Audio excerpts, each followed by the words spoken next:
So he says he's had enough, but I'm like, why you gotta make it be like that now? I don't know, I don't know, I don't know. Welcome back to my channel. If you're new here, my name is Angel Baby Cairo. Make sure you like and subscribe. Go follow me on Instagram and TikTok. So a few things. I've been super unmotivated to make videos, so hopefully this one actually gets out because I filmed another one before this and I just have not been feeling good. I'm in gonna be my 9th week of pregnancy, so bear with me as I go through my hormonal mood swings and stuff. I also BPD and bipolar, so I'm going through a lot of things emotionally. Please go follow me on my socials. If you're in the LA area, I have a upcoming show. It's the last show of the year and it's gonna be at Meow Meow's thrift store in Pasadena, so if you're available you should probably go. So today's video we're gonna be talking about the Goodwill bins, and I feel like this is a very hot topic along with like Depop sellers, Depop boys, resellers, whatever you want to call it. And I think yesterday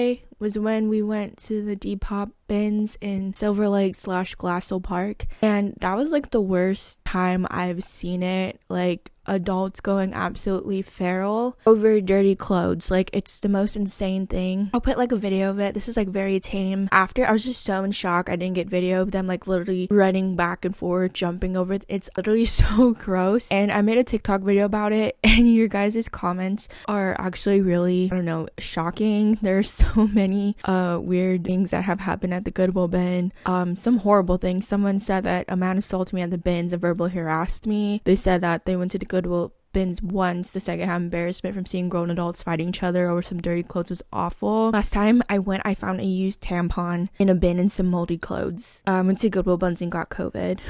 Oh, it's pretty bad. I just don't understand like why people are so ravenous and feral for like dirty clothes. And I understand that like reselling is a job and there's this like big discourse on whether or not it's ethical. And I have been a long time user of Depop since like 2018, before anyone like really knew about it. And not to be like, I was a Depop seller since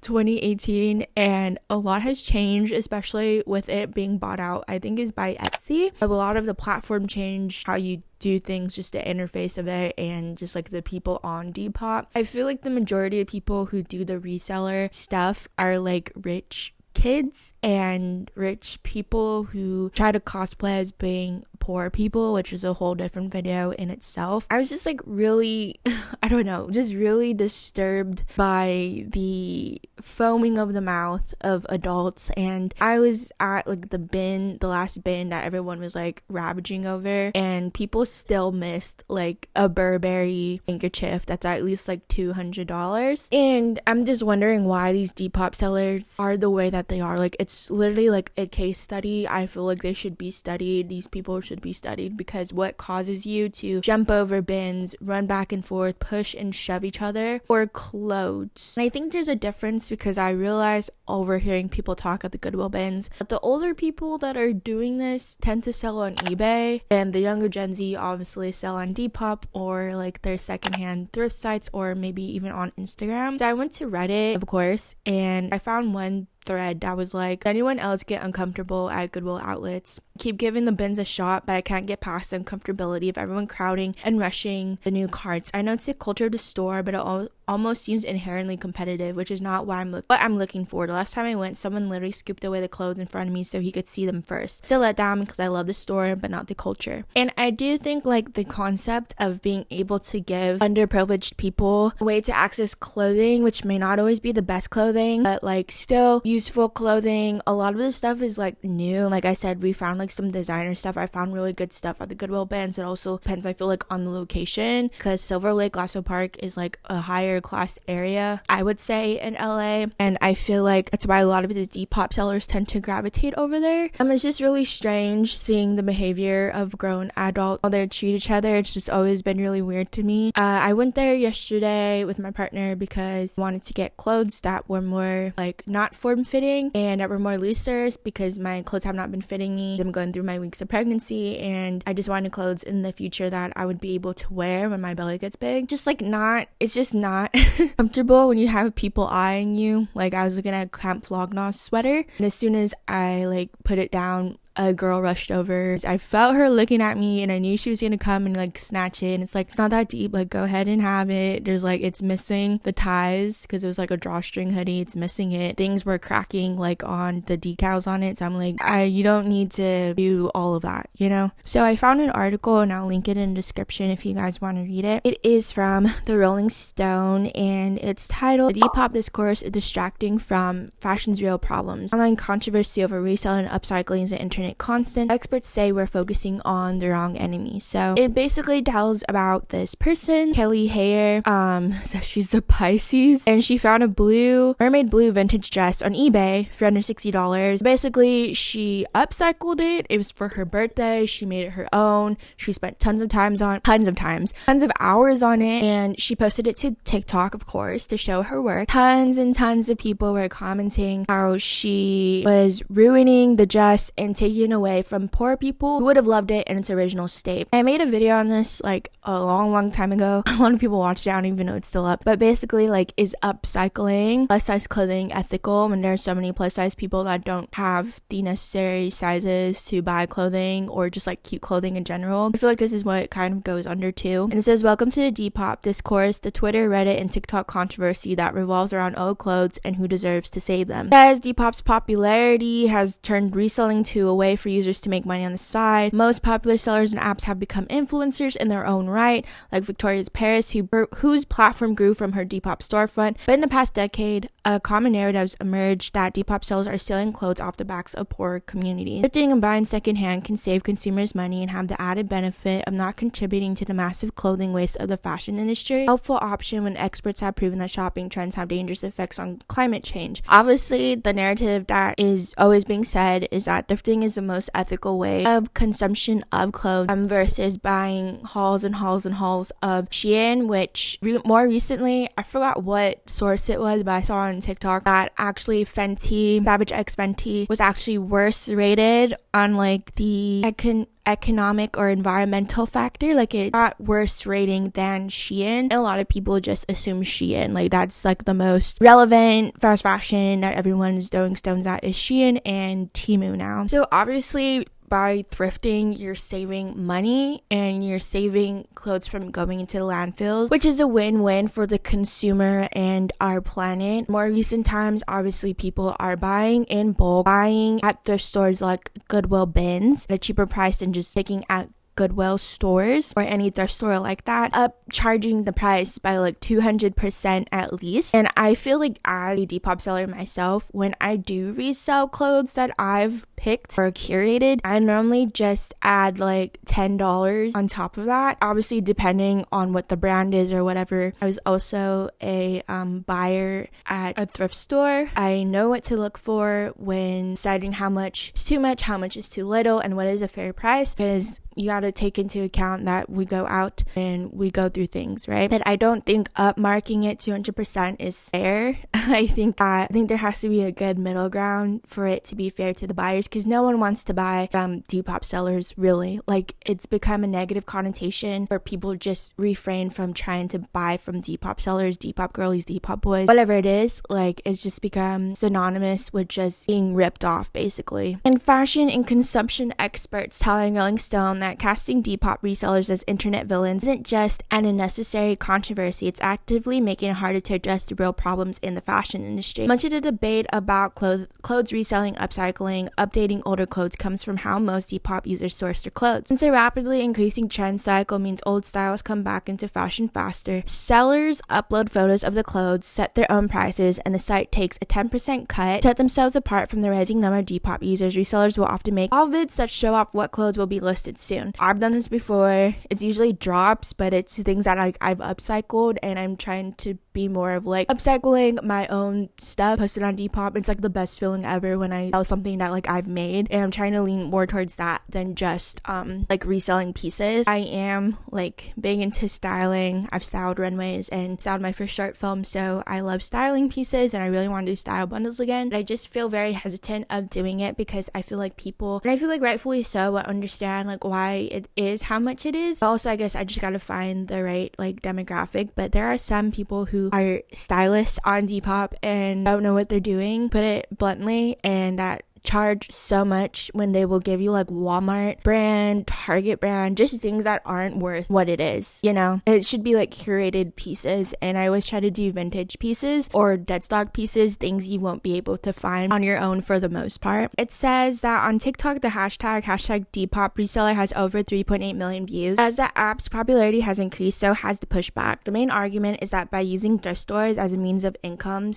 sellers are taking cute and affordable clothes away from poor people in order to make a profit, creating a demand that makes thrift stores raise their prices. I've noticed that in Goodwill that it's become increasingly more expensive, but I also feel like that's just inflation in general. Everything, especially in California and LA, everything's just, the prices are literally insane. Also, I feel like in thrift stores now, it's mostly Shein and Fashion Nova. You hardly find anything that is like not fast fashion brand. Like I feel like the only brands you might find other than those fast fashion brands that are like vintage or whatever is like White Stag. You might have some exhilaration put in there. Then you got like the vintage Nike, Adidas, streetwear kind of thing that a lot of people are selling, and of course the vintage t-shirts that are like single thread, single stitch, which sets them apart from like modern day t-shirts. So I feel like there's a lot of like little niches that Depop sellers can go in, and I feel like the more first Depop sellers obviously know what is considered good or what would sell. And there's also another thing that I've noticed Depop sellers do, which I think is completely unethical, is to cut off the tags of like the brand tags of certain garments to make it seem like a small brand or it doesn't have a brand. It will literally be like Shein or Fashion Nova, and I've seen that a lot on Depop, and I don't feel like a lot of people are talking about it, but I've literally had bought something from Depop and a seller did this to me. Super upsetting because I paid $50 for this dress and it turns out that it was Shein, and the only reason why I knew it was Shein because I was looking at the tags, just feeling the material. I'm like, this is weird. It just said no brand, so a lot of people put American vintage. I looked at it, I was looking at the care label and it says Shein, so I was like,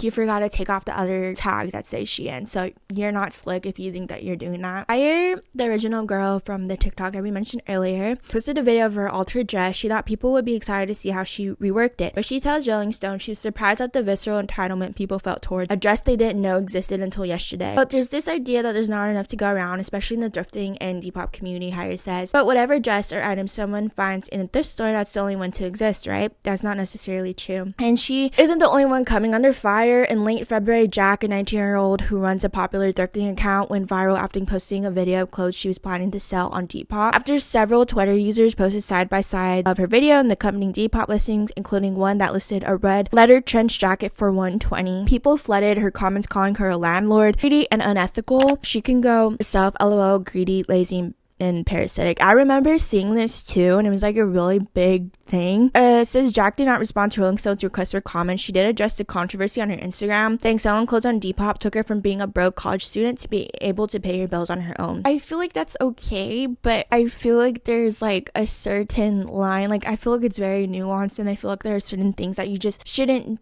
do. And it says, where I lived, there are 20 Goodwills, all overflowing, all restocking hourly, and all sending truckloads of excess clothing to the bins. Jack said, it's terrifying to see the amount of clothing go to waste while fast fashion continues to pollute and abuse their workers. Reselling pushes circular fashion and sustainable consumption and helps low-income individuals earn a living wage off of endless clothing. While Depop resellers are considered new internet villains, discussion surrounding ethics in secondhand fashion can be traced back to at least 5 years ago, and the Depop subreddit, a group created in August 2013, has over 70,000 discussions about the ethics of reselling thrifted clothes have popped up every year since at least 2018. The same year, Instagram hit a milestone of 1 billion monthly users. Popularity of online selling has popularized many helpful discussions like making secondhand shopping more accessible for plus-size people or the harm of fast fashion. But fashion historian Cora Harrington tells Rolling Stone the most nonsensical online conversations are often the most popular because it's easier for people to pile on common enemies and address what can seem like much larger problems in the fashion industry. And I guess this is like an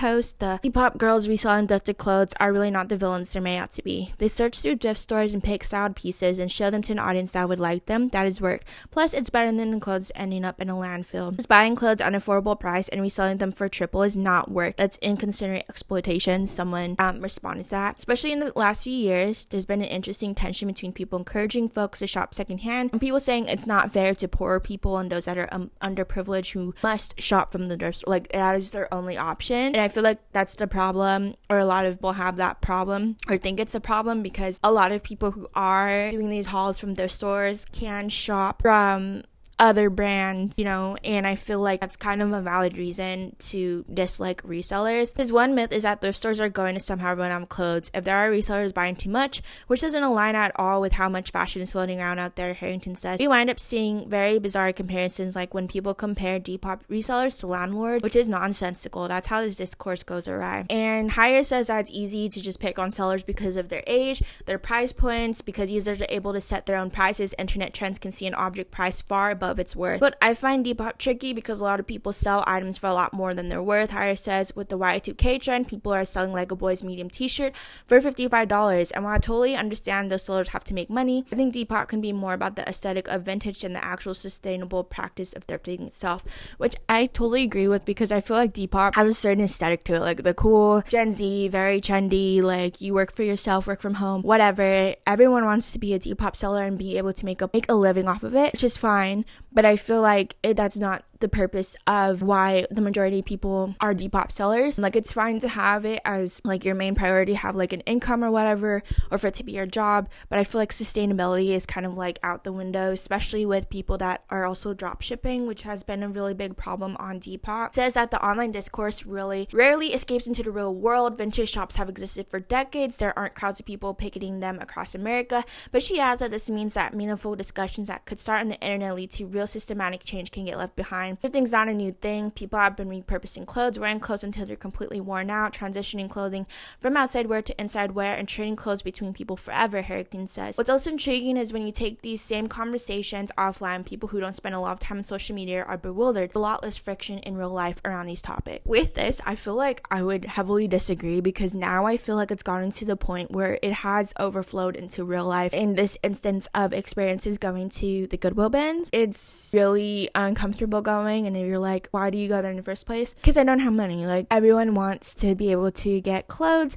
It's fun when you find a good item. Like, it could be a fun experience, but just having people there kind of ruin it is just, I don't know, it's a lot. Depop is aware of this characterization, but the company says blaming their users for rising prices in thrift shops doesn't acknowledge the work they do to source clothes or the impact thrifting's popularity could have on fashion waste. But we believe fashion should be for everyone, and that includes secondhand, Depop said in a statement to Rolling Stone. Depop sellers are active contributors to the circular economy. They're often young, creative entrepreneurs from all walks of life, making a living and building a business from the ground up, while helping to make fashion circular by championing secondhand. There are many secondhand pieces created by their own items, using waste materials. Others commit considerable time and effort to finding, preparing, styling, merchandising items, which was what I was talking about earlier, often spending hours at a rag house, scouring the country for unique vintage finds. There's a lot of people that sell dead stock, so there's those things to take into consideration. While Depop resellers have become villains online, the real problems in the fashion industry are getting more concerning than ever. Author and sustainable fashion expert Aja Barber tells Rolling Stone, who wrote the 2021 book Consume on How Consumerism Speeds Up Climate Change, says that narratives about who should be allowed to thrift rely on an idea of perceived sacredity. But she notes that the same poverty debate used to critique resellers is often used by fast fashion supporters to justify the shaky ethics of the industry. It says in the fast fashion conversation for many years, it was, if you critique fast fashion, you hate poor people. But that narrative completely erases the fact that the poorest people in the conversation are the garment workers, millions of whom make our clothing and aren't paid fair wages. Using poor people as a scapegoat if you can't see the poorest people in the equation. Barber, Harrington, and Hare all point to the popularity sites like H&M and shein as actively contributing to the acceleration in clothing production and waste. In less than 10 years, Shein has gone from a $5 million valuation to close to $100 billion, according to Bloomberg, even among constant criticism for allegations of worker exploitation. And it's literally a known fact that Shein has so many like OSHA violations and just inhumane working conditions. There's also that influencer brand trip to go make Shein look good and stuff like that. Because I genuinely think people do not understand the scale of stuff that was being produced by the fashion industry. If more people took an approach of being vocal with the people who have the most power, we could actually transform the industry, Barbara says. But instead, we're having the same conversation on Twitter every month. When you find out that a corporation has burned billions of dollars of stock, which they didn't have to create in the first place, place. You should be more mad about that. And someone's selling clothing on Depop. I want people to get more involved in a way that's helpful instead of getting mad at individuals, getting mad at organizations that are trashing, or get mad at the organizations that are trashing our planet. There's more than enough clothing to go around. So I think that's the end of today's video. Let me know what you guys think in the comments. If you've ever been to the Goodwill bins, what your experience is. What you think about Depop resellers. If you're a Depop reseller, maybe state your opinion and how you gauge prices. Put your Depop handles in the comments if you want, and make sure to check out my Depop in the description. I have a lot of cool stuff on there. I'm trying to upload more. Yeah, thank you guys for watching, and I'll see you guys next time. Bye. No, I don't know.